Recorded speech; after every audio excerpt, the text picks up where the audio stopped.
वलअल्लकुम तशकुरून। वक़ाल अन्नबी सल्लल्लाहु तआला अलैहि वसल्लम मन सलक तरीक़न यल्तमिसु फ़ीहि इल्मा सहहलल्लाहु लहु तरीक़न इलल जन्नह। सदक़ल्लाहु मौलानल अज़ीम व सदक़ रसूलुहुन नबियुल उम्मियुल करीम व नहनु अला ज़ालिका लमिनश शाहिदीन वश्शाकिरीन वल्हम्दुलिल्लाहि रब्बिल आलमीन। पूरा मजमा एक बार जोर से दरूद शरीफ का विर्द कर। अल्लाहुम्मा सल्लि अला सय्यिदिना व नबिय्यिना व शफीअना व हबीबना सन्नदना मौलाना मुहम्मद सल्लल्लाहु अलैहि वसल्लम। सही हदीस में है कि जिस मजमे में एक बार दुरूद पढ़ लिया जाए, सही हदीस में है, तो अल्लाह ताला उस मजमे पर से बुरी नजर वालों की बुरी नजर से अल्लाह उनकी हिफाजत करता है।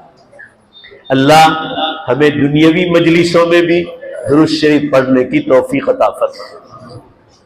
इस वक्त मैंने ये आपका सिल्लोर का दारुल जिसमें 22 बच्चे तकरीबन हाफिज कुरान हो रहे हैं और जामिया राबिया लिल बनात में तकरीबन 70 लड़कियां मोमिनात का कोर्स पूरा कर रही है, जिसमें सबसे अव्वल हजरत मौलाना गुलाम मोहम्मद साहब मस्तानवी की रूह का फरकार फरमा है।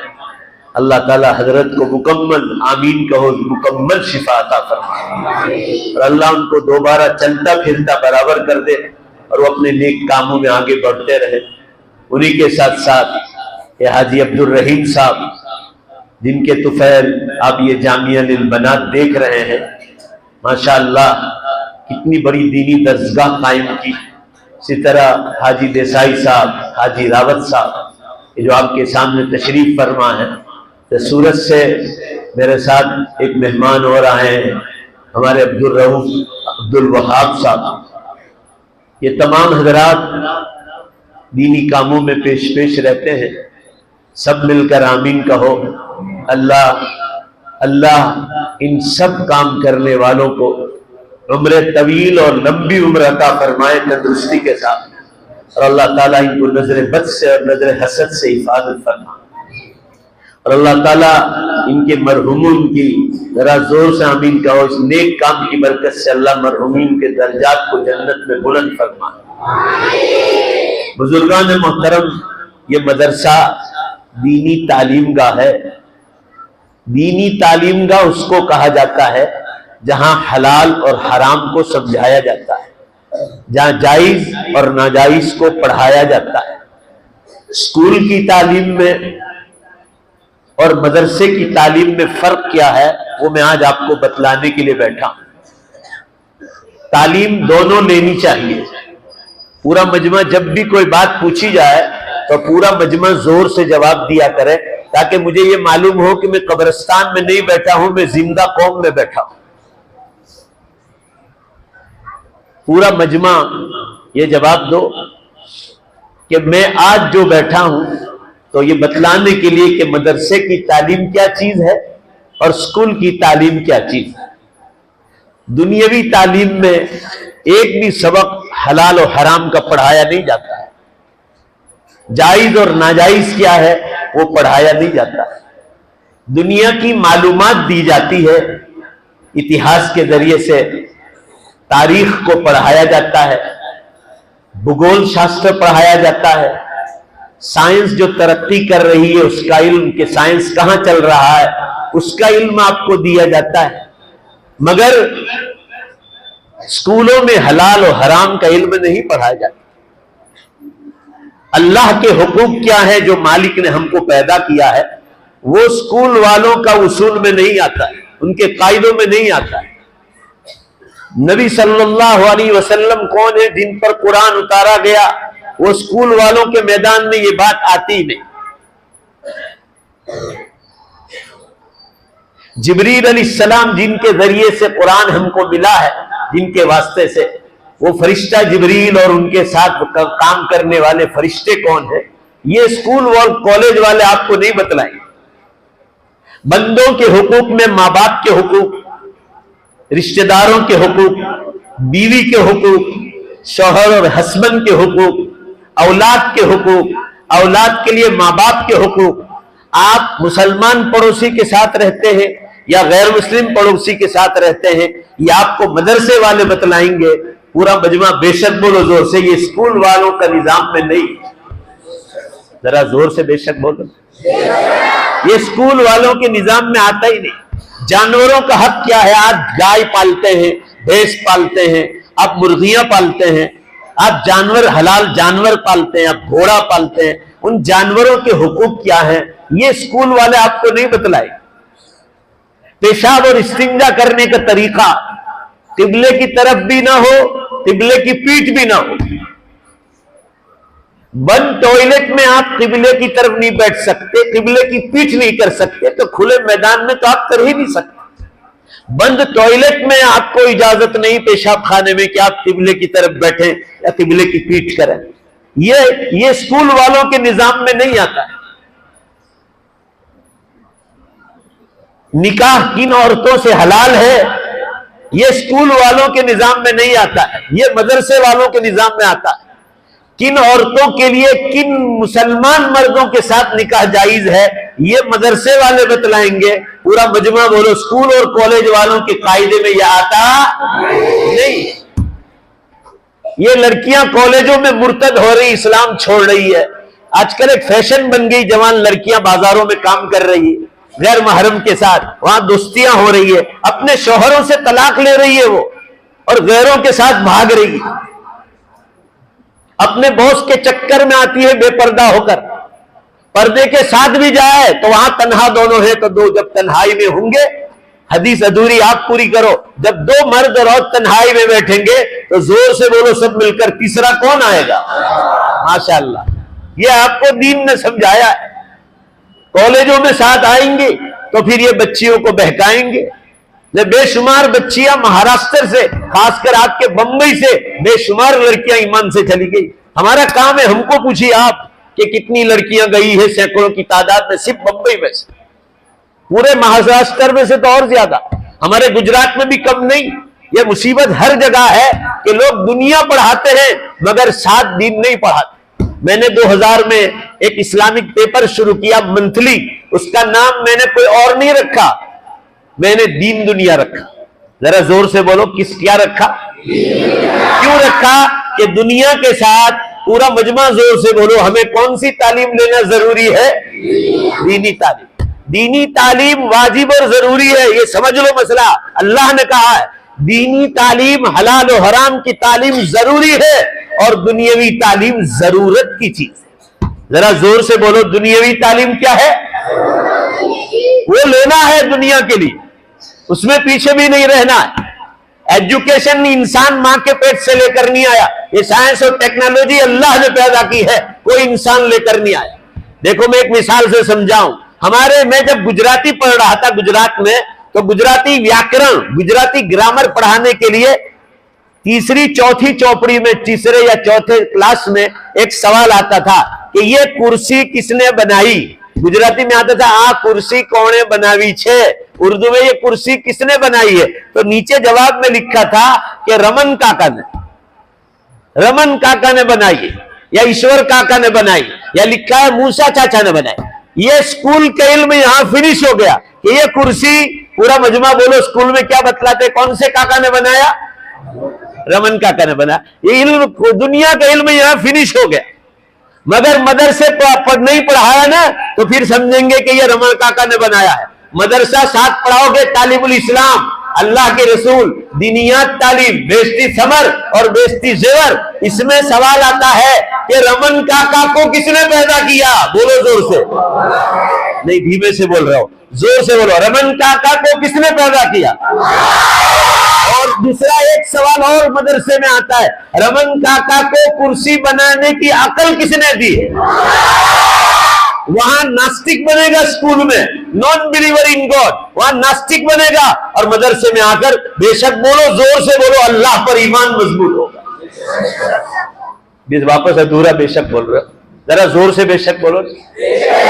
हाँ, वहां नास्तिक बनेगा कि ये सब रमन काका ने पैदा किए, साइंस टेक्नोलॉजी रमन काका ने पैदा की।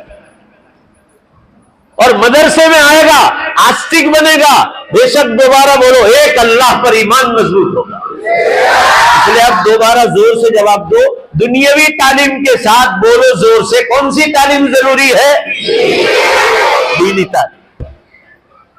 ये समझकर जाइए आप, ये फर्क है मदरसे का और स्कूल का। हमारी बच्चियों को इंग्लिश मीडियम हिंदी मीडियम में दाखिल करके मदरसा नहीं पढ़ाते माँ बाप। कोई हाफिज जी को पकड़ लेते हैं, वो हुरूफ कुरान के पढ़ा दिए, समझे कुरान सीख लिया, 2-4 सूरतें नमाज की आ गई और उसके बाद अल्लाह अल्लाह खैर से अल्लाह। फिर ये बच्चियों ने दीन पढ़ा ही नहीं, हलाल और हराम बेइज्जती जेवर।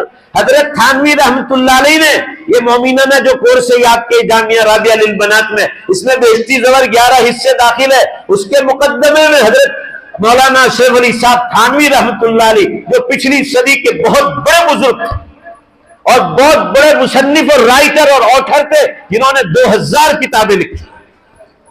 उसमें हजरत की ये सबसे कीमती किताब बयानुल कुरान के बाद बेइज्जती ज़ेवर है, मसले मसाइल के लिए, जिसमें हलाल और हराम बतलाया। हजरत ने मुकद्दमे में लिखा है, जो मेरी बेइज्जती ज़ेवर को मुकम्मल समझ लेगा, सुनो ध्यान से जरा, उसको किसी मुफ्ती के दारुल इफ्ता में मसला पूछने जाने की जरूरत पेश नहीं आएगी। यह हजरत ने लिखा है मुकद्दमे। ये मदरसा, इसकी तालीम हलाल और हराम की तालीम है। हस्बैंड वाइफ के हुकूक क्या है? लोग बीवियों को क्यों मारते हैं? बीवी का हक नहीं समझते। बीवियां शौहर की नाफरमान क्यों है? क्योंकि उन्होंने दीन पढ़ा नहीं। सब कुछ पढ़ा हो मगर आपने दीन नहीं पढ़ा है, तो अल्लाह का खौफ जो दीनी तालीम से आता है वो कभी दीनी तालीम से नहीं आए। जितनी बच्चियां ईमान छोड़ रही, रोजाना व्हाट्सएप पे आ रहा है, इस सब की बुनियाद यह है कि आप दुनिया पढ़ाते हो, हम तुम्हारे साथ हैं, दुनिया जरूर पढ़ाओ। ये भी आसमानों से अल्लाह ने भेजा है, कोई रमन काका और मगन काका और छगन काका ने बनाया नहीं है। सबको, जोर से बोलो, सबको दुनिया का इल्म भी बेशक बोलो अल्लाह ही ने दिया। और मैं उसकी दलील कुरान से देता हूं 14वें पारे में, गालिबन में अगर गलती ना करता हूं। वल खैला वल बिगाला वल हमीरा लितरकबूहा वज़ीना व यखलुकु मा ला तअलमून। आयत को सुनो, आए हो तो समझ कर जाओ। घोड़ा, वल खैला वल बिगाला खच्चर, वल हमीरा और गधा। कुरान में दूसरी जगह अफला यंजुरून इलल इबिल कैफ खुलिकत, दूसरे मकाम पर जो है ऊंट का जिक्र किया, चूंकि वही जरूरी था। मगर ऊंट को अगली आयत में ऊंट को कयामत तक आने वाली सवारियों का जिक्र किया, इसलिए यहां ऊंट के जिक्र करने की कोई जरूरत नहीं। घोड़ा, गधा, खच्चर और अगली आयत में ऊंट के साथ सभी कयामत तक आने वाली मशीनियों का जिक्र किया। ये उलमा से तर्जमा पूछ लेना, मैं भी तर्जमा करता हूं। घोड़े, गधे, खच्चर का जिक्र आया कि इंसानों, ये तुम्हारे लिए सवारियों की चीज बनाई, तुम्हारे बोझ उठाने के लिए इनको गाड़ियों में जोड़ो, ये घोड़ों को, गधों को, खच्चरों को तुम्हारा सामान उठाकर ले जाए, तुम्हारे घास, तुम्हारा गल्ला, उसकी गाड़ी बनाओ और ये तुम्हें खींच कर ले जाए, तुम सवारी के लिए इस्तेमाल करो। अल्लाह फरमाते हैं आगे, वयखलुकु मा ला तअलमून। ये अरबी ग्रामर का मसला है, आपको भी क्या समझाऊं, इसको आने वाले जमाने से ताबीर कर, उसमें हाल भी है और आने वाला जमाने भी है। वयखलुकु मा ला तअलमून। जरा सोचो, 1450 साल पहले कुरान नाजिल हुआ और अभी की साइंस का तज़किरा है। और अल्लाह, तर्जमा कर रहा हूं, ध्यान से सुनो, घोड़ा, गधा, खच्चर, ऊंट का जिक्र करने के बाद फरमाया वयखलुकु मा ला तअलमून, और अल्लाह आगे सवारियां पैदा कर रहा है और पैदा करता रहेगा। जरा जोर से बोलो, पैदा करता। हुजूर सल्लल्लाहु अलैहि वसल्लम के जमाने में सहाबा मौजूद हैं, उस जमाने की पब्लिक को कहा जा रहा है कि तुम्हारे लिए सिर्फ घोड़े, गधे और खच्चर से काम चलेगा। और अल फुल्क का जिक्र 3रे पारे में है कि दूसरे मुल्क में जाना हो तो हमने पानी में कश्तियां रखी है, उसको धक्के मार मार कर ले जाओ, हम हवाएं देंगे और तुम्हारी सवारियां चलती हैं। उस जमाने में टाइम में बहुत ज्यादा बरकत थी, लोगों के पास वक्त बहुत ज्यादा था, कामकाज बहुत कम थे। सबसे बड़ा काम मोहम्मद सल्लल्लाहु अलैहि वसल्लम और सहाबा के लिए था तो रोजी कमाने का हलाल रोजी कमाओ और ज्यादातर वक्त अल्लाह के राह में दो। इसलिए 1,25,000 सहाबा किराम दुनिया में तशरीफ लाए। आप सल्लल्लाहु अलैहि वसल्लम के हाथ में सिर्फ 23 बरस में मुसलमान हुए। ध्यान से सुनो, उनमें से एक काम की बात सुना रहा हूं, 10,500 सहाबा किराम मदीने मुनव्वरा में दफन है जन्नतुल बकी। ये सबक याद रखना है। कितने हजार? 10,500। कुछ हजार मक्के मुकर्रमा में है, जन्नतुल मेनलात में। समझ में आ रही बात? और कुछ हजार पूरे अरबस्तान में है उनकी कब्रें। चलो 50,000 नहीं, 75,000 मान लो पूरे अरबस्तान में। तो 1.25 लाख का मजमा हदीस में जिक्र आया है, तो दूसरे 50,000 कहां गए? भाई जरा जोर से जवाब देते जाओ। मेरी बात आपको समझ में आ रही है? भाई समझ में आ रही है? तो दूसरे 50,000 कहां गए?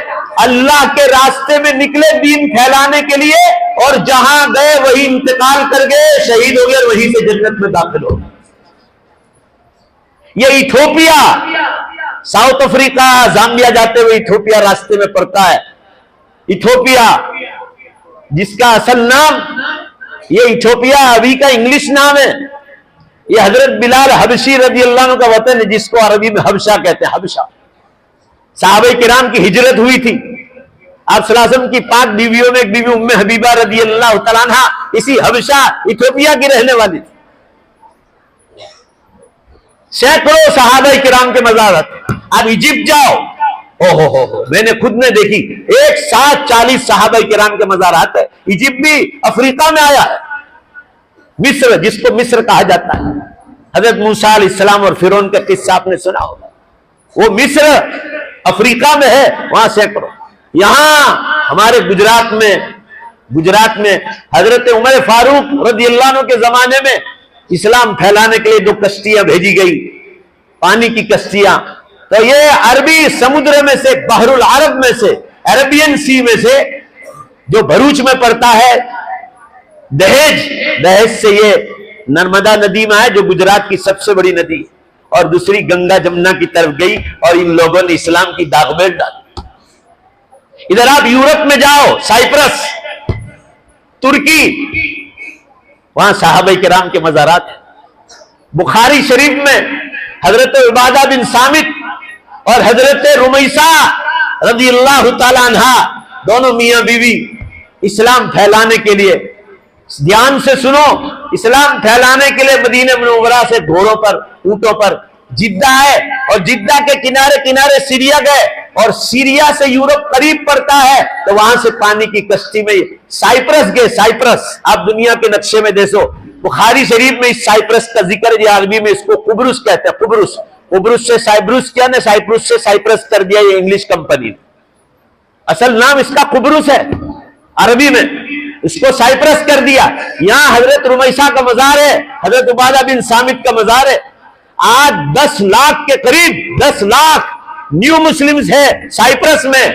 उलमा ने लिखा है कि ये हजरत रुमैसा और उनके शौहर उबादा बिन सामित की मेहनत से ये हजरत वही इंतकाल हो गया, और आज भी उन दोनों की मजार साइप्रस में है। जरा जोर से बोलो, इन दोनों की मजार कहां है?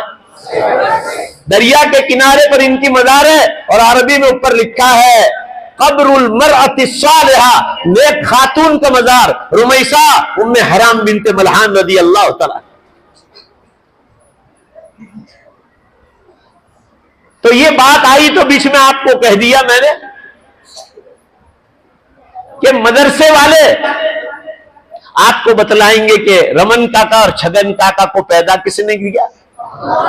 जरा दोबारा जोर से कह दो, ये कुर्सी बनाने की अकल किसने दी?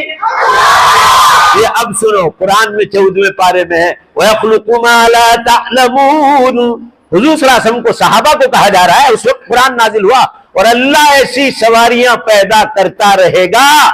हुजूर को कहा जा रहा है, सहाबा को, माला तालमून, जिसको तुम नहीं जानते, बाद के जमाने में अल्लाह इसको पैदा करेगा। हुजूर को साफ कहा गया, तुम उस सवारियों को नहीं जानते। अब बेशक करके बोलो, 2 व्हीलर, 4 व्हीलर है, स्टीमरें, ट्रेन, बसें, ट्रकें, और जरा जोर से जवाब दो, एरोप्लेन। सब मिलकर बोलो, ये किसने पैदा किया? इंसान को जरिया बनाया है। क्यों मालूम है? अल्लाह चाहते तो आसमानों से ट्रेन भी उतार सकते थे, अल्लाह चाहते तो डायरेक्ट ऊपर से एरोप्लेन भी भेज सकते थे। एक वहां तो सिर्फ हुक्म काफी है, कुन फयकुन, हो जा तो वो चीज हो जाए। उतार सकते थे बसें भी, ट्रकें भी, 2 व्हीलर गाड़ियां, 4 व्हीलर गाड़ियां, ये जीआईडीसीओ में, ये कंपनियों में जो मशीनरियां चलती वो सब उतार सकते थे आसमानों से। घोड़े गधे जैसी जानदार चीजें पैदा की। भाई जवाब दो जरा, जानदार चीजें पैदा कर सकता है तो क्या वो बेजान चीजें नहीं पैदा कर सकता? जरा जोर से बोलो, अकल कॉमन सेंस का मसला है। जब जानदार सवारियां पैदा कर सकता है तो जरा जोर से बेशक बोलो, जब बेजान चीजें नहीं पैदा कर सकता, वो तो और ज्यादा पैदा कर सकता। मगर क्यों पैदा नहीं किया? कुरान में है कि फिर इंसान का दिमाग आगे बढ़ता नहीं, उसका इल्म आगे न बढ़ता, उसका दिमाग बिल्कुल चट हो जाता और वो कोई चीज में आगे उसकी अकल बढ़ती ही नहीं, जामिद हो जाती, फिट हो जाती और वो कभी तरक्की आगे कर ही ना पाता। इसलिए अल्लाह ताला ने साइंस मुसलमानों के जरिए से शुरू करवाया। साइंस की तालीम की बुनियाद मुसलमानों ने डाली और उसके बाद जब मुसलमान दीन से दूर होते गए तो अल्लाह ताला ने ये इल्म इनसे ले लिया और यहूद और नसारा को दे। कुरान में है कि जब तुम कदर नहीं करोगे तो अल्लाह ऐसी कौम पैदा करेगा जिससे वो काम लेगा। बोलो भाई कुरान में है कि नहीं है? आज साइंस और टेक्नोलॉजी उनके हाथ में है, मगर पूरा मजमा जवाब दो, क्या इंसानों ने पैदा की है ये साइंस टेक्नोलॉजी? पूरा मजमा जवाब दो, या अल्लाह ने पैदा की? अल्लाह ने। कुरान में उसका जवाब है, जरा समझ लो, काम की बात है, ईमान मजबूत होगा। अल्लाह ताला कुरान में पूछ रहे कि अगर ये गाड़ियां तूने पैदा की है, 2 व्हीलर, 4 व्हीलर, ट्रेन, बसें, मेरी बात के लिए समझने के लिए अकल चाहिए और ध्यान चाहिए। ये लाउडस्पीकर अगर तूने पैदा किया है या मशीनरियां तूने पैदा की है, ये सारी ट्रेनें, स्टीमरें, तो जब तू इस ट्रेन के नीचे आ जाता है तो मालूम हुआ कि तूने बनाई है तो थोड़ी देर के लिए मान लो कि तू उसका खालिक बना, तू पैदा करने वाला बना, और ये ट्रेनें, बसें, ये गाड़ियां तेरी मखलूक हुई। भाई बोलो ना, है कि नहीं? तू खालिक हुआ थोड़ी देर के लिए कि तू पैदा करने वाला, और वो तेरी पैदा की हुई चीज, ये तो कहा अकल कबूल भी नहीं करती। तूने कैसी चीज पैदा की, ऐसी मखलूक पैदा की कि तू ताकतवर, खालिक, मालिक, और वो तेरी मखलूक। तू उसी ट्रेन के नीचे आ जाए तो तेरी चटनी हो जाए, तू उसी ट्रक के नीचे आ जाए तो तेरी लाश का ठिकाना न रहे, तू तेरा प्लेन टूटे तो तेरी लाशें समंदरों में बिखर कर पड़ जाती है, तेरा खुद का ठिकाना नहीं रहता। कुरान कहता है तेरा गाड़ियों के नीचे मरना, ट्रेनों के नीचे मरना, प्लेन क्रश हो जाए तो तेरी लाश का ठिकाना न रहना, यह साबित करता है कि तू इसका पैदा करने वाला नहीं है, इसका असल पैदा करने वाला अल्लाह है, जिसको कोई मार नहीं सकता है, वो जिसे चाहे मार सकता है। यह दलील है कुरान की कि खालिक मखलूक को मार सकता है, मगर जोर से जवाब दो, मखलूक खालिक को मार सकता, मगर गाड़ी तुझे मार डालती है। ये बड़े बड़े मशीन में इंजीनियर जब काम करते हैं ना, तो इतना पावर हाउस उसमें अंदर से हवा का दबाव खींच लेता है कि बाज मरतबा वो जो इंजीनियर खड़ा रहता है, 1 सेकंड के लिए उसका दिमाग इधर हटा तो वो मशीन उसको खींच लेता है और पूरे मशीन में से बाहर जो है कीमा बन के बाहर निकलता। तो तूने कैसा मशीन बनाया कि तेरा ही कीमा बना दे? ये मदरसे में पढ़ाया जाता है। मदरसा हलाल और हराम की दीनी दर्सगाहें हैं, जायज और नाजायज को बतलाया जाता है, आस्तिक बनाया जाता है, बिलीवर इन गॉड, और स्कूल में नॉन बिलीवर इन गॉड बनोगे। इसलिए पढ़ो, पढ़ाई जरूर करो, साइंस पढ़ो, ज्योग्राफिया पढ़ो, आर्ट्स पढ़ो, कॉमर्स पढ़ो, मगर उम्मत से हमारी शिकायत यह है कि बेशती जेवर मुकम्मल तालीम मकतब में नहीं करोगे, आपकी औलादें आपके हाथों से निकल जाए। ये लड़कियां जो भाग रही है, रोज की खबर है, रोज की खबर है, यहां तक के वो गैर मुस्लिम उनको मार भी डालते, कितनों की हत्या कर डाली। ये 2-3 दिन पहले की खबर है। वो लड़की को, मुसलमान लड़की को, उसको अपने प्रेम के जाल में फंसाया, फिर उसको हमल वाली की, और उस लड़की ने जब शादी के लिए कहा, जोर डाला, तो उस लड़के के माँ बाप ने मना किया। ये 3 दोस्त मिलकर उस पर गलत तरीके से उस पर रेप किया और उसके बाद गला घोंट के उसको कल मार डाला। ये कल की खबर है, ये राजस्थान की खबर है। बहुत मालदार घराने की लड़की, सोच लो आप, ये दरिंदे हैं। इसलिए कुरान पढ़ोगे ना तो कुरान में फरमाया कि मोमिन मर्द के लिए मोमिन औरत ही निकाह के लिए बेहतर है, और कुरान में है मोमिन औरत के लिए, जोर से बोलो, कौन सा मर्द बेहतर है? मोमिन मर्द ही बेहतर। कुरान में ये बात समझाई गई। आप कुरान पढ़ाते नहीं है। ये लोग करोड़ों रुपए, ये मालदार लोग करोड़ों रुपए आपके लिए खर्च कर रहे हैं। क्यों खर्च कर रहे हैं? ताकि आप दीनी तालीम हासिल करो, आपकी भी आखिरत बन जाए, इनकी और इनके मरहुमीन की भी आखिरत बन जाए। इसलिए करोड़ों रुपए की बिल्डिंग है आपके सामने एक ही आदमी खड़ा करता है। अल्लाह ताला इन लोगों की खिदमत को कबूल फरमाए। मैं ये अर्ज करना चाह रहा हूं, चूंकि आज दारुल का जलसा है, मैंने आपको दलील के साथ समझा दिया, पूरा मजमा दोबारा ईमान ताजा हो जाए। इसलिए मैं हमेशा पूछता हूं, मेरा मिजाज अलग है, ताकि मुझे ये यकीन होकर जाए कि आप मेरी बात समझ रहे हैं। अब ये पूरी दलील के साथ बात समझा दी। अब बतलाओ, जब भी जाएंगे, जहां भी जाएंगे, लोगों को बतलाएंगे कि साइंस और टेक्नोलॉजी का असल पैदा करने वाला कौन है। माशाअल्लाह, ये चीज है। ये दलील भी मैंने आपको बतला दी। अब मैंने जो कुरान पाक की आयत पढ़ी, अल्लाह फरमा रहे यरफ़इल्लाहुल्लज़ीना आमनू मिनकुम वल्लज़ीना ऊतुल इल्म दरजात। अल्लाह ताला ईमान वालों के भी दर्जात को बहुत बुलंद करेगा, आखिरत में भी दुनिया में भी। वल्लज़ीना ऊतुल इल्म, माशाअल्लाह, आपका खास जिक्र किया मदरसों में पढ़ने वाले जिनको अल्लाह ने इल्म दीन अता फरमाया। या इल्म दुनिया का जिक्र नहीं, इल्म दीन, क्योंकि आप जाकर लोगों को मेहराब सुनाएंगे, तरावी सुनाएंगे, फर्ज नमाज सुनाएंगे, वितर वाजिब पढ़ाएंगे, हैं, फजाइल अमाल की तालीम करेंगे, आप लोगों में तकरीरें करेंगे, आप आलिम बनकर उम्मत के इमाम बनेंगे, रहनुमा बनेंगे, रहबर बनेंगे। तो अल्लाह ताला ने फरमाया जिनको इल्म दिया गया है उनके बहुत ऊंचे दर्जात। इसलिए नबियों के बाद उलमा का मकाम। डॉक्टर भी बनो। इमाम शाफी रहमतुल्लाह अलैह फरमाते हैं कि नबियों के बाद आलिमों का दर्जा और आलिमों के बाद डॉक्टरों का दर्जा। डॉक्टर अगर ईमान वाला है तो उसका दर्जा इसलिए बड़ा है कि वो हमारे बदन की तंदुरुस्ती की जमानत उसके हाथ में अल्लाह ने दी। हमारी बीमारियों की शिफा अल्लाह ने डॉक्टर के हाथ में रखी। तंदुरुस्त होंगे तो खुदा के दीन की मदद करेंगे। भाई जोर से बोलो, सही है ना?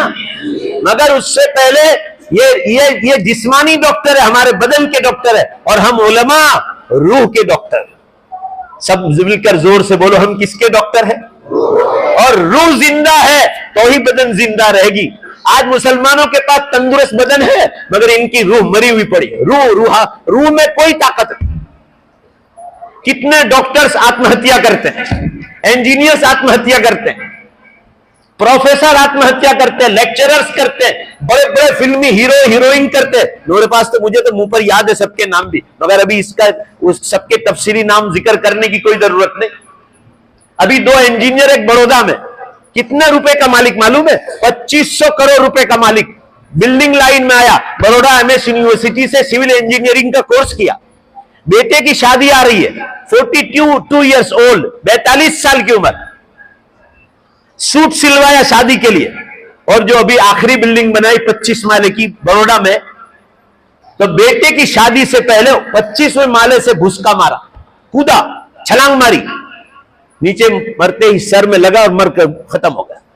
पुलिस आई, सब चेक किया कौन आदमी है, तो अंदर से आईडी कार्ड निकला और दूसरे अंदर से कागज निकला। मरने से पहले कागज लिखा था, तो अंदर लिखा था कि मैं इसलिए मर रहा हूं कि मैं इसलिए नहीं मर रहा हूं कि मेरे पास पैसा नहीं है, मैं इस वक्त 2500 करोड़ का मालिक हूं, मगर इसलिए मर रहा हूं कि मुझे काम और कारीगरों का बोझ बहुत ज्यादा है, तो रात को नींद भी नहीं आती, बीवी के साथ ठिकाने की रोटी नसीब नहीं होती, इसलिए मेरी जिंदगी में सुकून नहीं है, इसलिए मैं अपने आप को मौत के हवाले कर रहा हूं। और अभी बंबई में बांद्रा बीच पर पुलिस ने वीडियो किया, पुलिस पकड़ने गई तो पुलिस को उसने लात मारी कि चलो इसको बचा ले। वो बीवी और वाइफ को 5 स्टार होटल में खाना खिलाया और चिट्ठी लिखकर गया कि मुझे पैसों की कोई तकलीफ नहीं। उसमें नहीं लिखा था कि वो कितने पैसों का मालिक था, मगर लिखा है कि कारीगरों का बोझ और काम के बोझ, ये दोनों इंजीनियर थे, इसलिए मैं दरिया में कूद रहा हूं। मर गया। क्यों मरा मालूम है आपको? बदन तो जिंदा है पैसों की वजह से, मगर जल्दी सब मिलकर जवाब दो, क्या मरी हुई है? रूह मरी है। ये रूह जिंदा की जाती मदरसों में हलाल और हराम के इल्म से, ये रूह जिंदा की जाती है। ये मदरसों में जायज और नाजायज बतलाने के बाद रूह जिंदा होती है। कुरान नमाज पढ़ने से रूह जिंदा होगी, रमजान के रोजे से रूह जिंदा होगी, ज़कात और खैरात करने से रूह जिंदा होगी, उम्रा और हज करने से रूह जिंदा होगी, कुरान की तिलावत और जिक्रुल्लाह से रूह जिंदा होगी, है बेशक बोलो जोर से, गुनाहों से बचने से रूह जिंदा होगी। बंदों के हुकूक की अदायगी और जानवरों के हुकूक पालने के बाद बेशक बोलो जोर से, उस वक्त रूह जिंदा होगी। आप अपने मकान के सामने झाड़ उगाना चाहते हैं, मैं मिसाल से समझा दूं, झाड़ उगाना चाहते हैं मगर पानी आप जड़ में नहीं डालते, पानी कहां डाल रहे, पत्तों पर मार रहे हैं पाइप के जरिए, तो पत्तों पर पानी मारने से पूरा मजमा जवाब दो जोर से, झाड़ जिंदा रहने वाला नहीं है, इसलिए पानी इसकी जड़ में डालना पड़ेगा। जड़ में डालोगे तो अल्लाह का निजाम है, ऑटोमेटिक पत्तों में भी पानी पहुंच जाएगा और दरख्त तनावर हो जाएगा, फलदार बन जाएगा, क्योंकि आपने नीचे जहां जरूरत है जड़ में पानी डाला है। ऐसे ही मुसलमानों, आज का मुसलमान पत्तों पे पानी मार रहा है, यानी सिर्फ बदन को खूबसूरत कर रहा है, मेरे पास पैसा हो जाए, मेरे पास ये हो जाए, मगर रूह मरी हुई पड़ी है आमाल की कमजोरी की वजह से, ईमान की कमजोरी की वजह से रूह मरी हुई पड़ी है। आज हमारे अक्सर नौजवानों को इनके चेहरों पर उदासी छाई हुई है। बुनियाद क्या है? सिर्फ जुमा जुमा नमाज पढ़ते। बेशुमार नौजवान ऐसे जो रमजान के रोजे नहीं रखते, तो फिर रूह कैसे जिंदा होगी? जिंदगी में कोई मजा नहीं आए। जीने का मजा पूरा मजमा सुन लो, जीने का मजा बेशक बोलो अल्लाह ने अपने दीनी अमाल में रखा। अब पूरे मजमे से एक सवाल करता हूं, मैंने डॉक्टरों को आत्महत्या करते देखा है। हमारे सूरत शहर में एक ऐसे डॉक्टर थे जिनके हाथ नीचे 10 डॉक्टर काम करते थे। कोरोना से पहले उन्होंने बहुत बड़ी हॉस्पिटल बनाई। क्या हुआ जरा ध्यान से सुनो, ठेकेदार से झगड़ा हुआ, ठेकेदार छोड़ के चला गया, इंजीनियर चला गया। अब वो बिल्डिंग पड़ी रही और ब्याज चढ़ता गया, सूद बढ़ता गया बैंक का। एक वक्त ऐसा आया, ये मुसलमानों, सूद और ब्याज बैंक बढ़ता गया, बैंक ने केस कर दिया और उस दिन वो डॉक्टर की धरपकड़ होने वाली थी, पुलिस पकड़ने वाली। वो 10 बजे का वादा किया था कि 10 बजे आकर हम आपको कोर्ट में पकड़ कर ले जाएंगे, तो 9 बजे से पहले गोलियां खा गए और फौरन वो मर गए। पुलिस आई उससे पहले तो डॉक्टर सब मर गए। ये ब्याज, ये सूदी कारोबार, ये बैंक का इंटरेस्ट जिसको हराम कहा गया, अल्लाह ताला ने चैलेंज किया है कि मेरी लड़ाई है उस शख्स के साथ जो ब्याज पर पैसा दे। पूरा मजमा बोलो, या ब्याज पर पैसा, उनसे लड़ाई का हुक्म है। और किसकी ताकत है? पूरा मजमा जवाब दो, किसी की ताकत है अल्लाह से लड़ाई करने की? अरे वो खालिक व मालिक है, रब्बुल आलमीन है, और तू नाचीज बंदा है, तेरी क्या हैसियत है उसके साथ? इसलिए आज तक जो भी बैंक की लाइन में गया है, आज तक कभी कामयाब नहीं हुआ। ये लोग क्यों आत्महत्या करते हैं? रूह मरी हुई पड़ी है। रूह जिंदा करो, ये रूह जिंदा होगी मदरसे वाली दीनी तालीम से। फजाइल अमाल की तालीम की हुक्म क्यों किया जाता है? या और दीनी किताबों के पढ़ने का, या घरों में तालीम जिंदा करने के लिए मुंतखब हदीस हो जो आप पढ़ते हो, क्यों कहा जाता है? ताकि दीन जिंदा हो, अमाल जिंदा होंगे, चाहे पैसा घर में नहीं होंगे, मगर जीने का मजा है। ये मौलाना मूसा साहब और ये हजरात जो उलमा किराम यहाँ काम करते हैं 10-15 हजार रुपए में, मुझे जवाब दो, कभी आपने अपनी जिंदगी में कभी सुना है कि मस्जिद का कोई इमाम या मकतब का कोई उस्ताद पंखे से लटक कर मर गया हो कि मैं पैसों की तकलीफ से मर रहा हूं? पूरा मजमे में से आवाज आनी चाहिए, जवाब दो, कभी आपने किसी को आत्महत्या करते देखा है? क्यों? रूह जिंदा है। पूरा मजमा बोलो, इनकी रूह क्या है? 10 साल तक उलमा और बुजुर्गों के पास बैठे हैं तो रूह जिंदा है। चाहे कैसी तकलीफ आ जाए, दाल रोटी सुबह की खा लेंगे, मगर कभी आत्महत्या नहीं। एक मिसाल कोई कायम नहीं कर सकता। ये चैलेंज है हमारा। मैं अभी तुर्की से आ रहा था, ये पिछले साल जब वहां तुर्की में जलजला हुआ तो मैं इंडिया में बंबई में जब उतरा तो क्या हो रहा था, मैंने अपनी आंखों से देखा। एयर इंडिया के सारे वर्कर्स बैनर लेकर खड़े हैं, सैकड़ों की तादाद में, बाहर गेट के बाहर, और पुलिस चारों तरफ लगी हुई है, और उस पर इंग्लिश में लिखा हुआ था कि सैलरी बढ़ाओ वरना हड़ताल, सैलरी बढ़ाओ वरना हड़ताल। इंडिया, एयर इंडिया में काम करने वाले सैकड़ों की तादाद। ये बात मैं अब लोगों को कहता हूं, ये पिछले साल की बात कर रहा हूं। बंबई में मैंने अपनी आंखों से देखा। आपको मालूम है एयर इंडिया वर्कर के एक तनख्वाह 50,000 से स्टार्ट होती है। आम वर्कर को 40,000 मिलती है जो झाड़ू वगैरह साफ करते हैं। मैंने वहां खड़े रहकर पूछा, और जो बड़े बड़ी ऑफिसों में काम करते हैं अंदर 1 लाख 2 लाख 3 लाख ऐसा पगार, फिर भी ऊपर लिखा था कि पगार बढ़ाओ वरना हड़ताल। अब जवाब दो सब मिलकर, कोई मदरसे के मोहतमिम के पास या कोई मस्जिद के मुतवल्ली के पास कोई जवाब दे। पूरा मजमा कभी आलिमों को कभी देखा कि बैनर लेकर वहां गए हो और ये लिखा हो इमाम साहब ने कि पगार बढ़ाओ, नहीं तो ईशा की नमाज में आखिरी रकात में सज्जे में सुला के भाग जाऊंगा।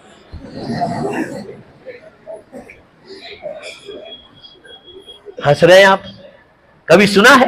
जवाब दो ना भाई, जवाब दो, बोलो कभी जवाब दो, सुना है कभी? हाँ, अब जवाब दो, क्या जिंदा है उनकी, बोलो रूह जिंदा। इनको जीने का मजा इन लोगों के पास। ऐसे ही हमारे घरों में भी उलमा की तरह दीन जिंदा होगा। ये देखो हाजी अब्दुल रहीम साहब, हाजी रावत साहब और हाजी देसाई साहब, ये लोग फॉरेन से आ रहे। इन लोगों की यहां आपको मिट्टी उड़ती नजर नहीं आएगी, इसी साफ सुथरी कंट्रियां और साफ सुथरे देशों से आ रहे। और यहां तो इतनी धूल उड़ती है कि मैंने आज कपड़े पहने, घर जाऊंगा ना तो जो रास्ते में धूल उड़ती है, कपड़े ऐसे खराब हो जाते हैं, उनको ऐसा लगता है कि जैसे कोई भीख मांगने वाला आया हो, इतनी धूल उड़ती है। ये लोग इतने दूर से मेहनत करके घरों में दीनदारी, आप इनके चेहरे देखो, नबी सल्लल्लाहु अलैहि वसल्लम की सीरत की जिंदा मिसाल है। करोड़ों रुपए अल्लाह ने इनको दिए, मगर देख लो दीन है तो इनकी रूह भी जिंदा है, दिल सखी है, सखावत, अल्लाह के राह में कुर्बान करना। कुरान में कितनी आयतों में जिक्र आया है कि जो माल अल्लाह ने तुमको दिया उसको खुदा के राह में कुर्बान कर। ये गरीब इलाके की बच्चियां मैंने नाबालिग अभी देखी, अल्लाह अकबर, मैंने उनका हाथ से लिखा हुआ कुरान देखा, कसम खुदा की मेरे आंखों में है ना पानी अंदर घूमने लगा था कि मैंने मौलाना मूसा साहब कहा ना, मौलाना कि मैं खुद अरबी पढ़ाता हूं, अरबी बोलता हूं, अरबी में लेक्चर करता हूं, मैं अरबों में तकरीर करता हूं। अभी मैं उम्रे में गया था तो जिद्दा एयरपोर्ट पर जो इमाम आने वाले थे वो ट्रैफिक में फंस गए, तो एक बंगाली ने मुझे किसी से अरबी में बात करते देखा, मैं मिस्र बात कर रहा था इजिप्ट एक कारी साहब के साथ, तो वो बंगाली ने देख लिया था जुमे की नमाज से पहले। अब वो इमाम साहब आए, पब्लिक पूरा मैदान एयरपोर्ट का भरा हुआ है और कोई तैयार नहीं हो रहा है कि कौन खुतबा दे। तो वो बंगाली ने, वहां के जो मेन एयरपोर्ट के चेयरमैन थे, वो आए थे नमाज पढ़ने के लिए, उनको कहा कि ये अभी अरबी में बोल रहे थे, इनको पूछ लो, शायद ये नमाज और खुतबा पढ़। अल्लाह गवाह, या अपनी कोई बड़ाई मारने के लिए नहीं, यानी मैं कह रहा हूं, मैं वो आप बच्चों की तारीफ करने जा रहा हूं मेरी बात सुनाकर। मुझे यूं कहा कि आपको अरबी में खुतबा देना है और आप कुरान पढ़ते। मैंने कहा कि अना आलिमुन फादिलुन हाफिजुल कुरान वल हदीस वल मुफ्ती अयदन फुला फुला, मैंने सब कहा। तो वल्लाहिल अज़ीम नहनु मुतअज्जिबून, हैरान, हम परेशान हाल थे कि आज इमाम साहब रास्ते में क्या ट्रैफिक में फंस गए, तो आप खुतबा दीजिए। बर वक्त मैंने अरबी में, दोनों अरबी में मुंह पर खुतबे दिए और मैंने नमाज पढ़ाई। तो उन्होंने कहा कि आपने अरबस्तान की किसी मदरसे से पढ़ा है? मैंने कहा नहीं, मैं इंडिया के एक मदरसे से पढ़ा। मैंने कहा हमारी सनद अरबों से ही है। तो मुसलमानों, मैं अरबी पढ़ा हुआ हूं, मगर मुझे कहे ये बच्चियां जो आप समझ रहे हैं ना कि मोमिनात का कोर्स कर रही छोटी बच्चियां हैं, क्या है, मैंने कसम अल्लाह की इनका कुरान लिखते देखा। मैं 10 बार भी लिख कर कोशिश करूं तो मैं ऐसा कुरान नहीं लिख सकता जो इन बच्चियों ने, अल्लाह को गवाह रखकर कहता हूं, जो इन्होंने लिखकर मुझे बतलाया। मुझे ऐसा लगता था कि देवबंद और सहारनपुर में जो मैंने कातिब देखे थे, जो स्पेशलिस्ट होते हैं, मैंने किताब लिखवाई, जलालैन शरीफ की मैंने शरह लिखी है, मैंने कातिब से लिखवाया। एक जमाने में एक पेज के 25 रुपए लेता था, वो ऐसा लिखते थे जैसा ये बच्चियों ने लिखा। वो माहिर होते, वो उसका रात दिन का पेशा है। ऐसा उन्होंने यासीन शरीफ अभी लिखकर बतलाई, कुरान लिखकर, और कहां कैसा मोड़ देना है उस अरबी हर्फ को, अल्लाह अकबर। और ये नहीं कि कोई जवान बच्चियां, छोटी छोटी बच्चियां, नाबालिग बच्चियां, अल्लाह ताला इनके ये हाजी अब्दुल रहीम साहब और जिन लोगों ने इन पर पैसा लगाया, उनके मरहूमीन के दर्जात कैसे बुलंद होते होंगे। अरे झूमते होंगे जन्नत की खिड़कियों से, उनको इनके मरहूमीन को जो हवाएं दी जाती होगी, उनके दर्जात बुलंद होते होंगे। अल्लाह ताला इनके मरहूमीन के दर्जात बुलंद फरमाए। पैसा है, गुजराती में कहते हैं, हमारी हिंदी में को पैसा आपका चौट गया। हाजी अब्दुल रहीम साहब इंशाअल्लाह भाई जोर से बोलो ना, पैसा चिपक गया, बोलो जोर से, पैसा सही जगह पर लग गया। ये चीज है। अर्ज करने का मंशा ये है आप हजरात के सामने कि दुनिया के साथ, अच्छा इन्हीं की लड़कियां, ओ माशाअल्लाह, आप ही लोगों की लड़कियां हैं। आप तो कितने खुशनसीब लोग हैं माशाअल्लाह, कि हम लोग नहीं लिख सकते, ऐसी आपकी छोटी छोटी बच्चियां लिख रही है। अल्लाह ताला इन बच्चियों को मुकम्मल आलिमात भी बनाए। आप लोग नियत करके जाओ कि इनको किसी दारुल में या तो सिमलक भेजेंगे गुजरात में, या मालेगांव भेजेंगे, या यूपी में रामपुर का बहुत बड़ा मदरसा है, मैं जाता रहता हूं, बहुत बड़ा मदरसा है यूपी में, आप वहां भेजे, या सहारनपुर में एक मदरसा खुला जामियतुत तय्यबा, आप वहां भेजे, या करीब में भेजो मालेगांव से। मगर सब मिलकर इंशाअल्लाह बोलो कि इनको आलिमात भी बनाए। मोमिनात का कोर्स पूरा करवाया तो आलिमात का कोर्स बहुत आसान। अल्लाह ताला हजरत मौलाना मूसा साहब को, मौलाना गुलाम मोहम्मद साहब को अल्लाह नजर बद से बचाए, नजर हसद से बचाए, और अल्लाह इन लोगों से खूब काम ले। बहरहाल मुझे ये बात अर्ज करनी है कि दुनिया की तालीम से दीन की तालीम को फजीलत है। दीन की तालीम ऊपर रहेगी, दुनिया की तालीम नीचे रहेगी। अभी मैं बतलाऊं तो आपको एक मिसाल के जरिए, बात जल्दी खत्म करना है, वहां भी बयान के लिए जाना है, और दो चार बातें रमजान के सिलसिले में।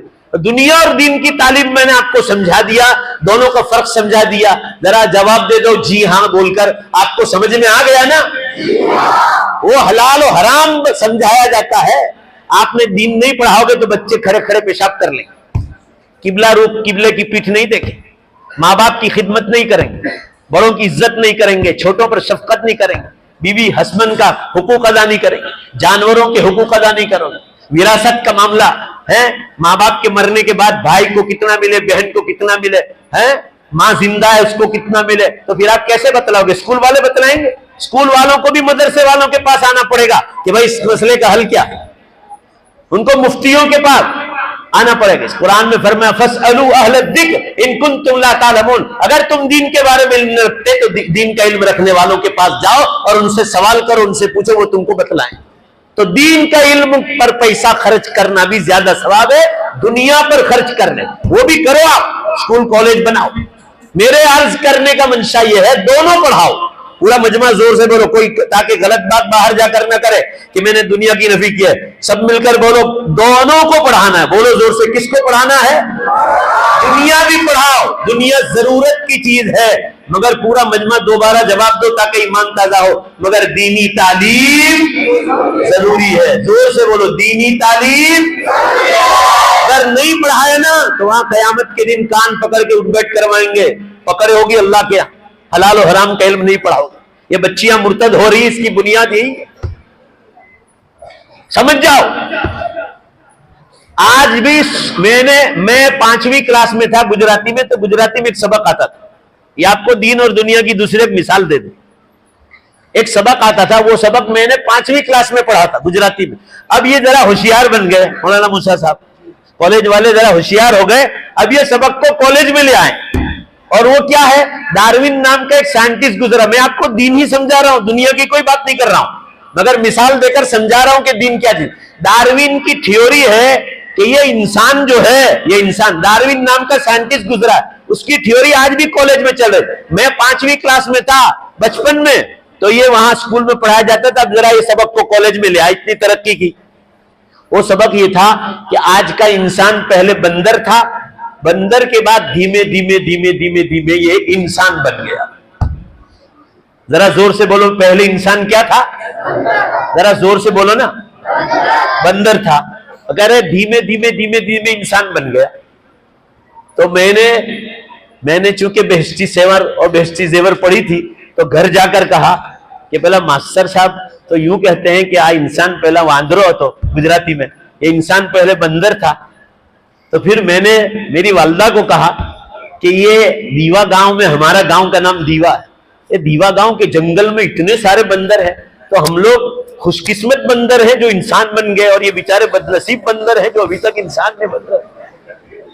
मैंने मेरी वालदा से सवाल, क्योंकि मैं बेहस्ती जेवर पढ़ रहा था, बेहस्ती समर मुकम्मल की थी, तो बेहस्ती जेवर में लिखा है जानवरों के हुकूक में कि अल्लाह की अलग मखलूक है, बंदर ये वो सब लिखा है बेहस्ती जेवर में। तो वो पढ़ा था, तो मैंने सवाल किया, तो मेरी वालिदा ने क्या कहा कि बेटा सिर्फ गुजराती समझने के लिए, गुजराती ग्रामर पढ़ाने के लिए पढ़ाते हैं, उनमें बहुत सारी बातें झूठी आती है, ये इस कान से सुनकर ये कान से निकाल देने की, असल चीज वही है जो बेइज्जती ज़ेवर में लिखा है। और दूसरे दिन मैंने मास्टर साहब को जाके कहा कि फिर आप कहा कि मास्टर साहब को जाकर के ना, मेरी वालिदा ने कहा, तो मैंने मास्टर साहब थे रमन साहब, मैंने उनसे कहा कि सर ये हमारी स्कूल के ऊपर भी जंगल में से बंदर आ रहे हैं, अगर हम लोग जो है पहले बंदर थे अब इंसान बन गए, तो ये बंदर जो है ये इंसान क्यों नहीं बन रहे हैं? देखिए ये कई 100 साल के बाद बनेंगे। मैंने कहा कौन जिंदा रहेगा कि देखेगा, अभी जो सवाल है उसका जवाब दो ना, ये बंदर इंसान क्यों नहीं बन रहे, हम बन गए इंसान तो ये क्यों नहीं बन रहे? देखिए चुपचाप बैठ जाते, ये जवाब दिया उन्होंने कि चुपचाप बैठ जाते, क्योंकि उनके पास जवाब ही नहीं था। इसका जवाब कुरान में किरदतन खासीन, कि बंदर अल्लाह ने अलग मखलूक पैदा की है। असल में कहा है डार्विन को कहा गुलाट खाई डार्विन ने कि उसने देखा कि इंसान जैसा थोड़ा सा चेहरा, हल्का सा, ज्यादा नहीं, हल्का सा बंदर जैसा लगता है, तो उसने थ्योरी बना दी कि इंसान पहले बंदर जैसा था। जिराफ, या हाजी अब्दुल रहीम साहब को पूछो, जाम्बिया अफ्रीका के जंगलों में बहुत ऊंची गर्दन वाला जिराफ, आपके यहाँ भी जो है गवर्नमेंट के गार्डनों में ऊंची गर्दन वाला जिराफ, ये पहले बकरी थी और धीमे धीमे धीमे धीमे ये जो है जिराफ बन गया। और कहा अभी जो शेर है, शेर, लायन, टाइगर, कहा ये पहले बिल्ली थी और धीमे धीमे धीमे होकर ये जो है शेर बन गया।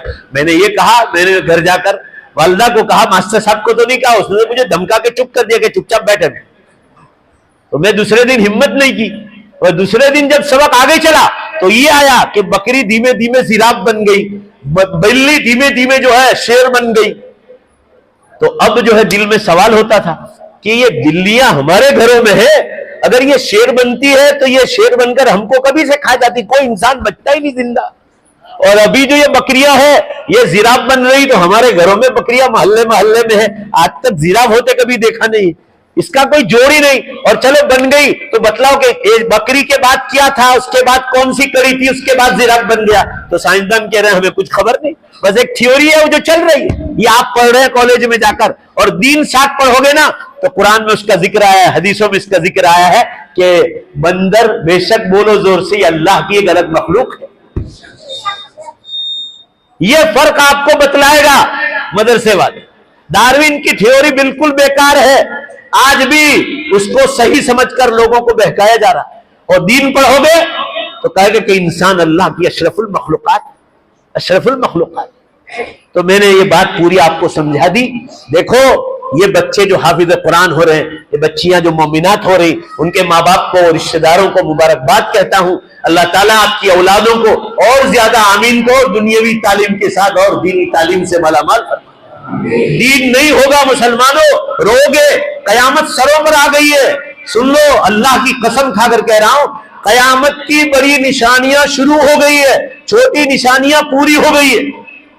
मुझसे पूछो, मेरा मुताला है ये लाइन का, साइंस में रोज पढ़ता हूं। अभी आपके सामने अभी मैं यही देख रहा था, आपने देखा होगा बयान से पहले मैं मोबाइल देख रहा था, आज के अखबारात पढ़ रहा था, अंग्रेजी में, हिंदी में, गुजराती में, वहां भी पढ़ रहा था, यहां भी पढ़ रहा था। मेरा मुताला है ये, छोटी निशानियां तमाम पूरी हो गई। उलमा ने 200 किताबें पिछले 11 बरस में 200 किताबें कयामत की निशानियों पर छप कर आई, मुख्तलिफ जबानों। जरा जोर से बोलो ताकि सबक याद हो जाए। कयामत की निशानियों पर 11 साल में कितनी किताबें छप कर आई? अब मेरा सवाल है उम्मत के सामने कि आज तक 200 किताबें कयामत पर छप कर क्यों नहीं आई, अभी क्यों आई? इसका मतलब यह हुआ, बेशक बोलो कि कयामत करीब आ गई है। बोलो जरा जोर से, बेशक बोलो ना, कयामत करीब आ गई। हुजूर सल्लल्लाहु अलैहि वसल्लम ने फरमाया था, जब दुनिया में झूठ, शराब, जुआ, नाच गान, धोखाबाजी, लांच रिश्वत, जुल्म, जीनाकारी और सूदी कारोबार आम हो जाएगा, वबादहा सनवातुज ज़लाज़िल, उसके बाद जलजले, भूकंप और अर्थक्वेक कयामत तक शुरू हो जाएगी। मैं अभी आपको 1 मिनट में बतला रहा हूं आज के कुल जलजले कितने। आपको मालूम है, अभी ये जाम्बिया हाजी साहब से पूछो, मलावी में अभी 5 दिन पहले या 6 दिन पहले मलावी और मोजम्बिक में जलजला आया 4.5 का, और ऐसी घर घर घर घर। उन्होंने मुझे फोन करके बताया, मैं मलावी वालों ने, मेरे पास 1 लाख नंबर से, इसमें एक नंबर में 945 नाम है, एक ग्रुप में ऐसे 100 ऊपर ग्रुप हैं। इसमें पूरी दुनिया की, जहां जहां मुझे अल्लाह ले जाता है फौरन खबर आ जाती। अब देखो ये आपके मोबाइल में एक ऐप है, ऐप उसका नाम है अर्थक्विक अलर्ट। धरतीकंप आपको जगा रहे हैं। अब ये मैंने मारा, अभी ये बतला देगा कि दुनिया में कहां कहां कितने जलजले हुए।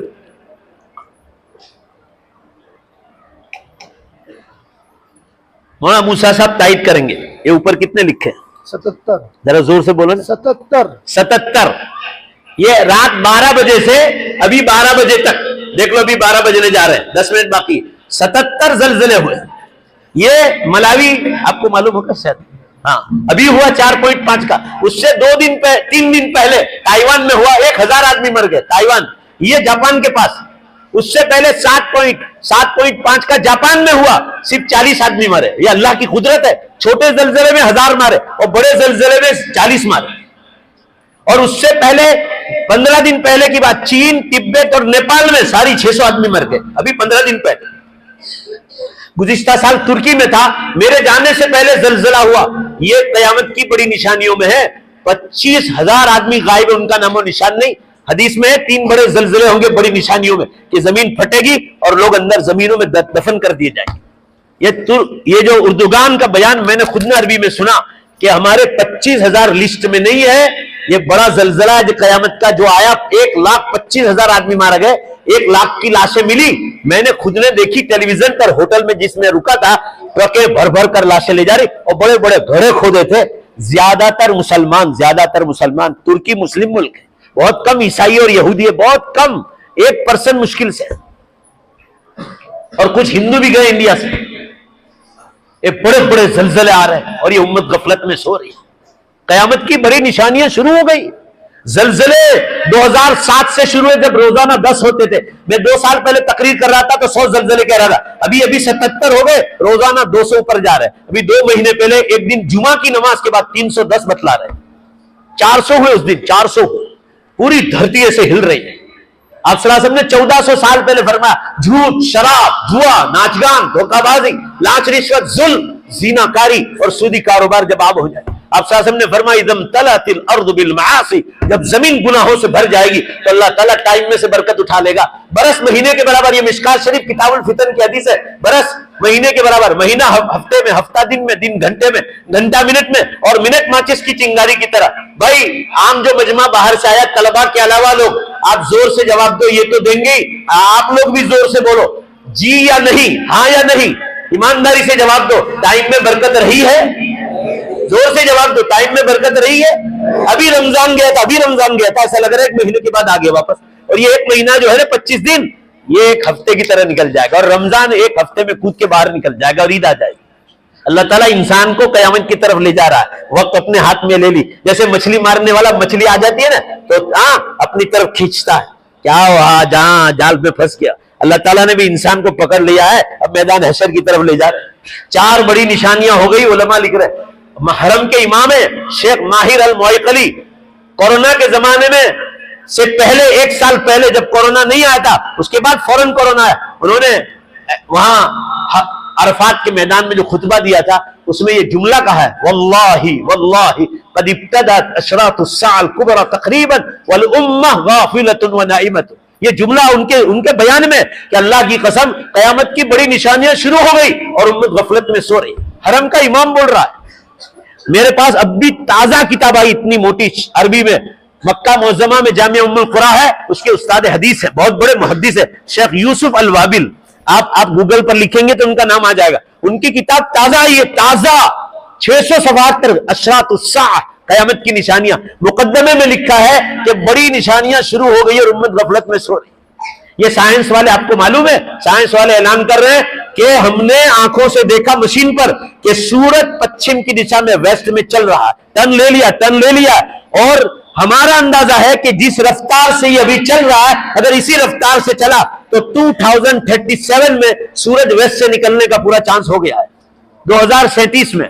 हम लोग साइंस वालों पर ईमान नहीं रखते, मगर ये बात भी कुरान में है कि वो झूठ नहीं बोलेंगे। सनुरीहिम आयातिना फिल आफाक, कुरान में ये साइंसदानों के बारे में, वफी अनफुसिहिम हत्ता यतबय्यन लहुम अन्नहुल हक, हम ये गैर मुस्लिम साइंसदानों को बतलाएंगे कि ये कुरान बिल्कुल हक है और जो कयामत की निशानियां हक है। जो इनकार करते वो कबूल कर लेंगे। अभी साइंस वाले कह रहे हैं the final day is not far, the final day is not far, दुनिया का आखिरी दिन अब बहुत दूर नहीं। ये लोग कह रहे हैं इन 2050 the earth will be arid and empty, 2050 तक में जमीन साफ होने का पूरा चांस हो गया। ये लोग देखो, इन लोगों के पास वही का इल्म नहीं, कुरान का इल्म नहीं, ये लोग जो नजर आ रहे वही बतला रहे। ये लोग अभी हमको डरा रहे कि देखो पहाड़ों पर जो खुदा बर्फ बरसाता था, बर्फ, और उस बर्फ की वजह से पहाड़ों के नीचे, कुरान पाक में भी है, कुरान पाक में पहाड़ों के नीचे आग बनाई, और उस आग को कंट्रोल करने के लिए अल्लाह ताला ऊपर से बर्फ बरसाते। तो आग कंट्रोल में रहती है तो मेरे बंदों के लिए जमीन पर रहना आसान हो जाता है। वो बर्फ उसका कंट्रोल कर रही थी। साइंस वाले कह रहे हैं आग तक कंट्रोल कर रही थी। अब सख्त गर्मी अल्लाह ने ऊपर वाले ने बढ़ा दी है, तो वो बर्फ पिघल पिघल कर समंदरों में आ रही है। अभी टाइम्स ऑफ इंडिया की रिपोर्ट बतला रहा हूं, और अमेरिका का जो है सबसे मशहूर अखबार द टाइम की रिपोर्ट है कि 4 फीट समंदरों में पानी ऊपर चढ़ गया, 4 फीट। और ये लोग कह रहे 2 फीट और बढ़ गया तो दुनिया के किनारों पर जितने शहर हैं सब डूबकर खत्म हो जाएंगे। ये पानी कहां से आया? अल्लाह शुरू कर रहे, सख्त गर्मी की वजह से बर्फ जो पहाड़ों पर है पिघल पिघल कर समंदरों में, ये कयामत के अलार्म बज रहे हैं। और वो आग ऊपर आ रही है, जरा जवाब दो, बर्फ पिघल रहा है तो आग कहां जा रही है? क्योंकि बर्फ कंट्रोल कर रही थी, वो कंट्रोल नहीं कर रही, वो आग ऊपर आ रही। तो ये लोग कह रहे उसकी वजह से जलजले हो रहे। इनको जो नजर आता है वही कहेंगे, मगर कुरान और हदीस पढ़ोगे तो उसका असल जवाब कुरान में मिलेगा कि जब झूठ, शराब, जुआ, नाचगान, धोखाबाजी, लाच रिश्वत, जुल्म, जीनाकारी और जो है सूद और ब्याज के कारोबार आम हो जाए। अब देख लो आप, सब आम हो रहा है। ये मोबाइल के जरिए हमारी बच्चियां जो गुमराह हो रही, मोबाइल आप दे रहे हैं ना बच्चियों को, इसीलिए बच्चियां गुमराह हो रही, इसका गलत इस्तेमाल हो रहा। ये तो अल्लाह की बहुत बड़ी नेमत है, इसलिए समझ लो कयामत बहुत करीब है। अब मैं कुछ नहीं बोलूंगा, 4 निशानियां हो गई। धुआं निकल गया जो 25वें पारे में 2010 में आइसलैंड में निकला था। 10 दिन तक पूरा यूरोप, अमेरिका, फ्रांस उसकी पकड़ में था। 85% दुनिया के एयरपोर्ट बंद हो गए थे 10 दिन तक, 85%। और एक एक कंपनी को रोजाना $200 मिलियन का नुकसान था, और ऐसी हजारों कंपनियां जो सब फेल हो गई। आइसलैंड में हमारे वलसाड़ शहर का एक नौजवान रहता है, वो घर आया होता, मैं बयान के लिए गया तो कहा मौलाना 10 दिन तक हमारे खाने का ठिकाना नहीं था, मैं आइसलैंड में था, वेंटिलेशन नहीं खोल सकते थे, 1 मिनट में धुआं इतना तेजी से घर में कि घर में कौन रहता है वो भी पता नहीं चला, ऐसा धुआं। और 10 दिन तक जो आता था वो खत्म हो गया। इंडिया की तरह चक्कियां थोड़ी है मोहल्ले मोहल्ले कि चक्की पिसवा दो, वो तो बेचारे दुकानों से आटा लाकर तैयार खाते। कह रहे हैं कि नहीं था तो हमारे पास जो दाल वगैरह थी ना उसको कूट कूट कर हमने जो है खाया है, और अल्लाह ही जाने कि हमारे 10 दिन कैसे गुजरे। ये आइसलैंड में रहता था, ये धुआं आइसलैंड में निकला, और 10 दिन तक इतना बड़ा धुआं निकला। मुझे बतलाओ तारीख में कभी इतना बड़ा धुआं निकला? मनमोहन की सरकार थी यहाँ, ये अभी बीजेपी की सरकार है। उस वक्त अमेरिका में शादियां हो रही थी और इंग्लैंड वगैरह में, तो यहां से गुलाब के फूल जाते थे। गुलाब के फूल, क्यों गुलाब के फूल जाते? इंडिया के गुलाब में बहुत ज्यादा खुशबू है, और रात रानी की तो बात ही मत करो, रात रानी की, और घर की रानियों की तो और कोई बात मत करो, वो भी स्प्रे लगाने लगी, धम धमा धम धम धमा धम, चलती है top top top top spray लगाकर। आजकल देखो शादियों में आम हो गया है। ये कयामत की निशानियों में है कि बंधन कर बाहर निकलेगी और खुशबुओं का इस्तेमाल करेगी, तो समझ जाना कयामत करीब है। जो जो जो इतने बेचते हैं ना परफ्यूम, उनको जाके पूछो मुस्लिम लड़कियां कितनी लेने जाती है, आप पूछो आप। और हम लोग जो है उनको स्कूल के नाम पर आजाद छोड़ रहे हैं, जॉब के नाम पर आजाद छोड़ रहे हैं। तो ये गुलाब अमेरिका जा रहे हैं, क्यों? वो क्या अमेरिका और इंग्लैंड के गुलाब है ना, हज अब्दुल रहीम साहब माफ करना, नाक में भी घुसा दो तो भी खुशबू नहीं आती, ऐसा आपको खबर होती, नाक में भी घुसा दो, इल्ला माशाल्लाह किसी के घर हो तो। ओ यहां से जा रहे थे, इंडिया के सारे एयरपोर्ट पर गुलाब सड़ गए, एक भी प्लेन नहीं गया 10 दिन तक, तो गुलाब सड़ गए। इंडिया सरकार को रोजाना 50 करोड़ का नुकसान था, 10 दिन का कॉन्ट्रैक्ट दिया, 50 करोड़ का रोज का। ये अखबार में आया था, मनमोहन सिंह की सरकार। ये धुआं निकल गया, 3 बड़े जलजले हो गए। ये साइंसदान कह रहे हैं कि सूरज पश्चिम से निकलने का तैयारी। चलो छोड़ो साइंस को, हम लोग उस पर ईमान नहीं रखते। 2037 पर ईमान नहीं रखना, वो तो अल्लाह के हाथ में सूरज 2040 या 50 तक ले जावे, और हो सकता है 37 से पहले भी वेस्ट से निकाल दे। ये तो अल्लाह के हाथ में। जोर से बोलो, किसके हाथ में? मगर बुखारी शरीफ में हदीस आई है कि कयामत से पहले पहले अल्लाह ताला ईमान वालों को कयामत की निशानियां ख्वाब में बतलाना शुरू कर देगा। आप तो बोलते ही नहीं हो, आप तो मौत का जिक्र नहीं करते, कयामत का जिक्र क्या करेंगे? मौत कयामत का जिक्र करने से उम्र में बरकत होती है, हदीस में आया है, हदीस में आया है मौत का जिक्र करना चाहिए कयामत का, हदीस में उम्र में बरकत होती। कितने मुसलमान मुझे बतला रहे, औरतें अपने घर के महरम को कहकर मेरे पास कहलवाते कि वो मौलाना कयामत की निशानियों पर बोलते हैं, आप इनको कहो कि हमने ख्वाब देखा है। लोग अभी ख्वाब देख रहे हैं कि सूरज वेस्ट से निकल रहा है। दारुल अरबिया मतलीवाला भरूच में उस्ताद है झारखंड के हजरत मौलाना सोहराबुद्दीन साहब, उनके बेटे मौलवी बिलाल साहब को मेरे पास आए और कहा कि मेरी जवान बहन उसने ख्वाब देखा कि हजरत ईसा अलैहिस्सलाम सीरिया में जामे उमवी पर उतरे, और कहा मैं भी वहां सीरिया पहुंची हुई थी, उनके साथ दो इंसानी शक्ल में, बहुत लंबे ऊंचे इंसानी शक्ल में थे। तो मैंने पूछा कि मन हादा, मन अंत, आप कौन है? तो हजरत ईसा अलैहिस्सलाम ने फरमाया कि अना ईसा व हादैनिल मलकैन, मैं ईसा अलैहिस्सलाम हूं और ये मेरे साथ अल्लाह के फरिश्ता हैं। कहा आप कहां हैं? यहां। तो कहा हमारे उतरने का वक्त करीब आ गया। हदीस में आया है कि मुल्के शाम फतह होगा, मुल्के शाम फतेह होगा, उसके बाद हजरत ईसा अलैहिस्सलाम की आमद होगी। पूरा मजमा बेशक बोलो मुल्के शाम मुसलमानों के हाथ में आ गया कि नहीं आ गया? आ गया। ये तैयारियां हो रही है। फलस्तीन के जो हालात हदीसों में है कि दोबारा फतेह होगा, देख लो अमेरिका को और नाटो को हाथ जोड़ के माफी मांगना पड़ा और कहा जंगबंदी बनकर। जमीन पर भी माशाअल्लाह बोलो, जुबान अल्लाह बोलो जोर से, जमीन पर भी जीत गए। 25-50 हजार शहीद हो गए, मगर बोलो अल्हम्दुलिल्लाह, सुभान अल्लाह बोलो, मुसलमानों की जीत हो गई। उनके 4 कैदी छोड़ने पर मजबूर हुए कि हम तुम्हारे 300 कैदियों को छोड़े, छुड़वाए। ये हालात है, ये सब हालात आ रहे, जो लिखा वो होने वाला है। इसलिए कयामत आएगी, जब आएगी, तारीख अल्लाह ने किसी नबी को नहीं बतलाई, मैं क्यों बतलाऊंगा? हम इतना जरूर कहते हैं कि चंद बरस में अल्लाह दुनिया को समेटने वाला है, भूखे उड़ा दे। समझ जाओ, 200 धरती कम हो रहे हैं। छोटी निशानियां पूरी हो गई, बड़ी निशानियां शुरू हो गई। इसलिए अपनी मौत से पहले पहले आखिरत की तैयारी करो। रमजान आ रहा है, बात पूरी हो गई, 2-3 मिनट में खत्म कर दूंगा। रमजान में नमाज पढ़ना है, पूरा मजमा जोर से बोलो, नमाज की पाबंदी करना है, बोलो कि क्या पढ़ना है। हाँ, रोजे मजबूती से रखना है। और अभी से फजाइल रमजान, हम लोग क्या करते हैं, रमजान शुरू हुआ और फजाइल रमजान लेकर बैठते हैं मस्जिद में, घर में। अरे भाई, पानी घर में घुस गया, पार बांध रहे हो, 1 महीना 2 महीना पहले तैयारी करो। मेरा मामूल है, रजब की पहली तारीख से मैं रमजान पर 10-15 मिनट रोज बोलता हूं, पूरे इंडिया का सफर करता हूं। अभी से बोलना शुरू करो। बेरोजादारों को रोजे की तलकीन करो, जो नमाज नहीं पढ़ते उनको तलकीन करो, जो तरावी नहीं पढ़ते उनको तलकीन करो, जो ज़कात नहीं निकालते उनको समझाओ कि 1 लाख रुपए पर 2500 रुपए ज़कात वाजिब है। और खैरात भी खूब करो, नफल खैरात। रमजान के अलावा लाख रुपए खर्च करोगे, रमजान का 1000 रुपया लाख रुपए से बढ़ जाए।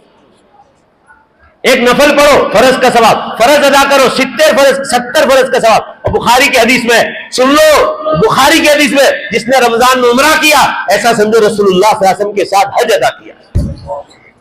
कोई छोटी मोटी नहीं की। और रमजान हमारा छूट जाए, कुरान की तिलावत ना हो, जिक्रुल्लाह ना हो, इस्तगफार ना हो, गुनाहों से बचना ना हो, हम झूठ बोले, गीबत करें। अल्लाह ताला ने फरमाया मुझे ऐसे रोजों की कोई जरूरत नहीं जिसमें झूठ बोला जाए, गीबत की जाए या झगड़ा किया जाए। झगड़े की वजह से शबे कदर उठा ली अल्लाह ताला वो रात फिक्स करने वाले थे बुखारी में, मगर 2 मुसलमान झगड़ा कर रहे थे, झगड़े की वजह से अल्लाह ने रात उठा ली और फिर हुक्म दिया कि 5 रातों में तलाश करो। पूरा मजमा बोलो, कितनी रातों में? 21, 23, 25, 27, 29, बस बात खत्म हो गई। अब जरा इंशाअल्लाह पूरी ताकत से बोल दो कि रमजान को भी ये बात दूसरों तक भी फैलाएंगे और रमजान इंशाअल्लाह अल्लाह की याद में गुजारेंगे। व आखिरु दावाना अनिल हम्दुलिल्लाहि रब्बिल आलमीन।